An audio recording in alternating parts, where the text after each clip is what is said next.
যিসকল 25 জনে খালাচ পালে মোৰ নামবোৰ কৈ দিছোঁ।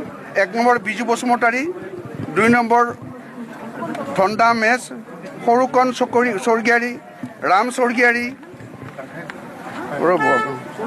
স্বৰ্গীয়াৰী, উমেশ খাখলাৰী, সঞ্জয় টেৰাং, বৰসিং টো, খনসিং বে, বিষ্ণুৰাম বড়ো, প্ৰেমচং ইংটি, ভাগ্যৰাম খাখলাৰী, বিনোদ লহকৰ, মিলন খাখলাৰী, শচীন বড়ো, বিজয় স্বৰ্গীয়াৰী, বুবাই ৰাভা, অকণ দৈমাৰী, প্ৰতাপ ক্ৰ, ৰবেন মেছ, পিটৰ ইংটি, লংচং টিমুন, ৰাজু ক্ৰ, ছাচনেছ টিমুং, জহান ইংটি আৰু বিপুল খাখলাৰী খালাইছে। আৰু এওঁলোকক পানিছমেণ্ট যিসকলক দিছে, যিসকলক দোষী সাব্যস্ত কৰিছে, তেওঁলোক কৰিছে 143, 147, 302, 186 আৰু 323।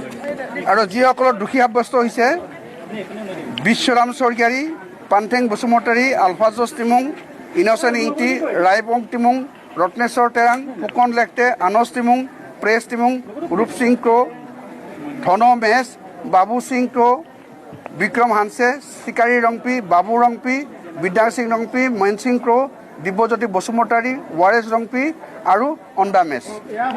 নিশ্চয় আমি ইতিমধ্যে প্ৰায় 20 জনক আচলতে ইয়াত দোষী সাব্যস্ত কৰা হৈছে। তাৰ বিপৰীতে 25 জনক দোষমুক্ত কৰা হৈছে আৰু 24 তাৰিখৰ দিনাখন শাস্তি ঘোষণা কৰিব সত্ৰ ন্যায়াধীশৰ আদালতে। আমি আৰু এগৰাকী যিহেতু